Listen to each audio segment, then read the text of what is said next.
ये कहानी एक ऐसी औरत के ऊपर आधारित है जिसका पति जंग में घायल हो जाता है और फिर वो अपनी पत्नी की पर्सनल जरूरतों को पूरा नहीं कर पाता, जिस वजह से वो औरत अपने ही नौकर के साथ अपनी जरूरतों को पूरा करती है। अब इसके बाद कहानी में आगे क्या होता है ये हम आज की इस एक्सप्लेनेशन में देखने वाले हैं। तो चलिए अब बढ़ते हैं एक्सप्लेनेशन की तरफ। फिल्म का नाम है लेडी चैटरलीज लवर और ये फिल्म 2015 में रिलीज हुई थी। मूवी की शुरुआत में हम कुछ लोगों को देखते हैं जो एक खदान में काम कर रहे होते हैं। तभी अचानक वहाँ एक धमाका होता है और ओलिवर नाम का एक आदमी जो उस खदान में काम करता था वो उनकी मदद के लिए भागता है और लोगों को बाहर निकालता है। पर उनमें से टैडी नाम के एक आदमी की मौत हो जाती है और उसकी डेड बॉडी को उसके घर पहुंचाया जाता है। इसके बाद एक पार्टी में हम कोनी नाम की एक खूबसूरत लड़की को देखते हैं। तभी उसके पास एक आदमी आता है जिसका नाम क्लिफर्ड चैटरली था और वो बहुत अमीर था। अब कुछ देर तक बातें करने के बाद वो दोनों एक दूसरे से इम्प्रेस हो जाते हैं और साथ में डांस करने लगते हैं। लेकिन कोनी के दोस्त डंकन को ये बिल्कुल भी पसंद नहीं आता क्योंकि वो भी कोनी से प्यार करता था। अब इन दोनों की ये मुलाकात प्यार में बदल जाती है और वो दोनों एक दूसरे से शादी कर लेते हैं। और शादी के वक्त वो दोनों ये कसम खाते हैं कि वो दोनों एक दूसरे से हमेशा वफादार रहेंगे और कभी भी एक दूसरे का साथ नहीं छोड़ेंगे। अब उन दोनों की मैरिज लाइफ बहुत अच्छी चल रही थी, पर अगले दिन ही क्लिफर्ड को सेना में जाना पड़ता है क्योंकि वो एक सोल्जर था। वहीं जंग के दौरान क्लिफर्ड घायल हो जाता है और उसे वापस घर भेज दिया जाता है। आज क्लिफर्ड घर आ रहा था और सभी बहुत ज्यादा खुश थे और उसका वेलकम करने के लिए घर के बाहर खड़े थे। क्लिफर्ड को देखकर कोनी बहुत ज्यादा खुश होती है, पर तभी हम देखते हैं कि जंग में घायल होने के बाद क्लिफर्ड के पेट के नीचे का पूरा हिस्सा पैरालाइज हो जाता है। अब क्लिफर्ड अपनी हालत से लाचार था और वो सबको थैंक यू बोलकर अंदर आ जाता है। वहीं कोनी क्लिफर्ड को जिंदा देखकर खुश तो हो रही थी, पर वो भी अंदर ही अंदर बहुत दुखी थी।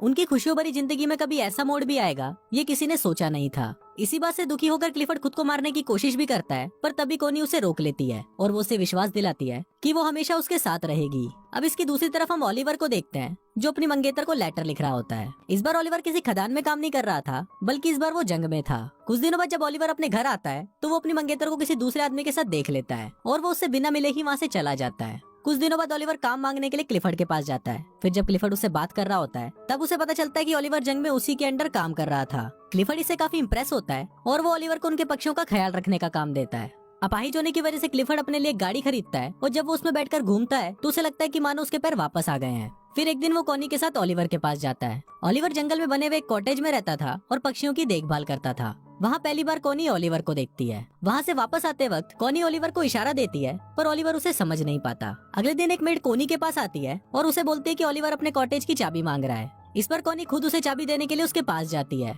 फिर जब वो ओलिवर के पास पहुँचती है तो ओलिवर उससे ठीक से बात नहीं करता और उसे बोलता है कि आपको ये तकलीफ उठाने की कोई जरूरत नहीं थी। कोनी को भी ओलिवर के इस बिहेवियर पर गुस्सा आ जाता है और वो गुस्से में वहाँ से चली जाती है। अगले दिन ओलिवर कोनी को एक लेटर लिखता है जिसमें वो अपने बर्ताव के लिए उससे माफी मांगता है। इसके बाद कोनी फिर से उससे मिलने के लिए उसके कॉटेज में जाती है जहाँ ओलिवर अपनी शर्ट उतारकर काम कर रहा था। फिर जब कोनी उसके बदन को देखती है तो उसके भी तन बदन में आग लग जाती है। ये देखकर कोनी खुद को कंट्रोल नहीं कर पाती और वो ओलिवर के पास जाने लगती है, पर तभी ओलिवर भी उसे देख लेता है और अपनी शर्ट वापस पहन लेता है क्योंकि वो कोनी की इज्जत करता था। कोनी को वो जगह बहुत पसंद थी, इसलिए वो ओलिवर को बोलती है कि मैं हर रोज यहाँ पर पेंटिंग करने आऊंगी। इस पर ओलिवर उसे बोलता है कि मैं ये जगह आपके लिए साफ कर दूंगा और मैं किसी और जगह चला जाऊंगा। कोनी उसे बोलती है कि तुम्हें कहीं भी जाने की जरूरत नहीं है और तुम मुझसे इतना भाग क्यों रहे हो। यहाँ कोनी ओलिवर से गुस्सा हो जाती है और वहाँ से जाने लगती है, लेकिन तभी बारिश आ जाती है, इसलिए वो ओलिवर के साथ उसके कॉटेज में चली जाती है जहाँ वो दोनों आग जलाकर खुद को गर्म करने लगते हैं। पर तभी ओलिवर वहाँ से उठ जाता है क्योंकि वो कोनी के इरादे समझ रहा था। कोनी उससे पूछती है कि तुम मुझसे दूर क्यों भाग रहे हो, तो ओलिवर उसे बोलता है कि मैं तुमसे दूर नहीं भाग रहा,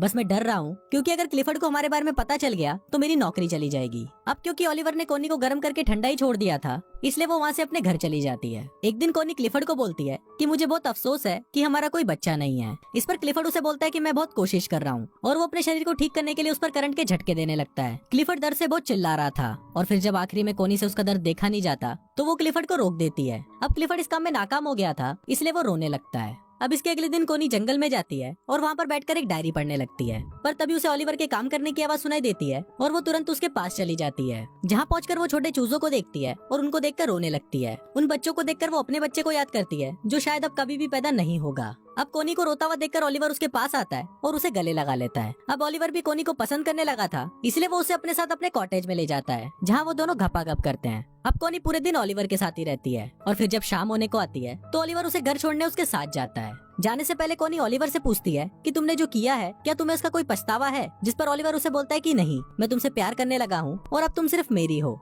उसी रात बहुत तेज तूफान आता है और बादल गरजने लगते हैं। ओलिवर को कोनी की बहुत याद आ रही थी, इसलिए वो बहुत ज्यादा दारू पी लेता है। वहीं कोनी की नींद भी उड़ जाती है और वो भी ओलिवर की याद में सो नहीं पाती। फिर वो खिड़की से ओलिवर के घर की रोशनी को देखती है और वो खुद को रोक नहीं पाती और दौड़ते हुए ओलिवर के पास चली जाती है और उसे जाते हुए उसके घर की एक मेड देख लेती है। ओलिवर भी वहाँ कोनी का इंतजार कर रहा था और वो कोनी को बोलता है कि मुझे नहीं लगा था कि तुम मुझसे मिलने आओगी। इस पर कोनी उसे बोलती है कि मैं तुम्हें कभी भी अकेला नहीं छोड़ूंगी और फिर वो दोनों वहाँ पर घपाघप करने लगते हैं। एक दिन क्लिफर्ड के घर पर एक पार्टी होती है जहाँ पर डंकन भी आया होता है। फिर क्लिफर्ड देखता है कि कोनी और डंकन साथ में डांस कर रहे हैं और उसे ये देखकर बिल्कुल भी अच्छा नहीं लगता। अगली सुबह क्लिफर्ड कोनी को बोलता है कि तुम्हारे लिए तुम्हारे पति से ज्यादा इम्पोर्टेंट एक बच्चा पैदा करना है। कोनी हमेशा से एक बच्चा चाहती थी और क्लिफर्ड को लगता है कि इसीलिए कोनी डंकन के करीब जा रही है। पर इस बात से कोनी बहुत गुस्सा हो जाती है, जिस पर क्लिफर्ड उसे कहता है कि उसे इस बात से कोई फर्क नहीं पड़ता कि तुम किसी से भी बच्चा पैदा करो, बस वो बच्चा मेरा होना चाहिए। अब इस बात से गुस्सा होकर कोनी ओलिवर के पास चली जाती है और उसके साथ घपाघप करती है।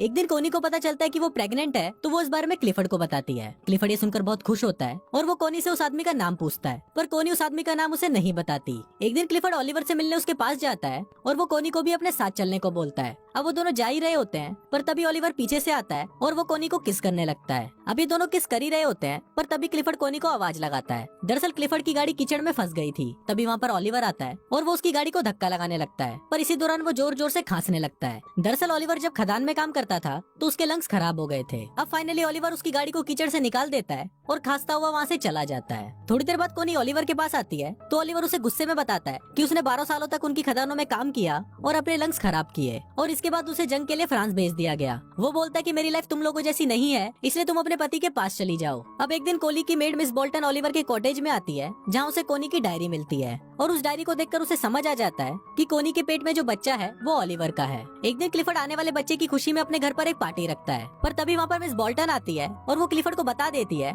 कि कोनी के पेट में जो बच्चा है वो ओलिवर का है। फिर जब कोनी क्लिफर्ड से मिलती है तो क्लिफर्ड उससे बहुत नाराज हो जाता है। इसके बाद कोनी मिस बोल्टन के पास जाती है और उससे पूछती है कि तुम्हें ये बात किसने बताई, पर इस पर मिस बोल्टन उसे कुछ नहीं बताती। अब कोनी को लगता है कि शायद मिस बोल्टन को ओलिवर ने बताया होगा, पर मिस बोल्टन उसे बोलती है कि उसने उसे कुछ नहीं बताया। अब इस पर कोनी रोने लगती है और वो उसे बोलती है कि मैं ओलिवर से बहुत प्यार करती हूँ। फिर मिस बोल्टन उसके पास आती है और उससे माफी मांगते हुए बोलती है कि जल्दी ओलिवर के पास जाओ वरना तुम्हारा पति उसे मार देगा। ये सुनकर कोनी भागते हुए ओलिवर के आउट हाउस में जाती है और देखती है कि वहाँ पर कोई नहीं था। ये देखकर कोनी रोने लगती है, पर तभी वहाँ पर ओलिवर आ जाता है और उसे देखकर कोनी उसे गले लगा लेती है। इसके बाद हम देखते हैं कि कोनी क्लिफर्ड के घर पर आती है जहाँ कोनी उससे डिवोर्स मांगती है, पर क्लिफर्ड उसे मना कर देता है और ओलिवर को बुलाने के लिए बोलता है। पर फिर जब ओलिवर वहाँ पर आता है तो वो दोनों आपस में बहस करने लगते हैं और फाइनली कोनी और ओलिवर क्लिफर्ड के घर को छोड़कर चले जाते हैं। उनके जाते वक्त क्लिफर्ड वहाँ पर आता है और वो कोनी को तलाक देने के लिए मान जाता है। अब कोनी और ओलिवर क्लिफर्ड से बहुत दूर चले जाते हैं और हमेशा हमेशा के लिए साथ रहते हैं और कुछ इसी तरह से ये फिल्म यहीं खत्म हो जाती है।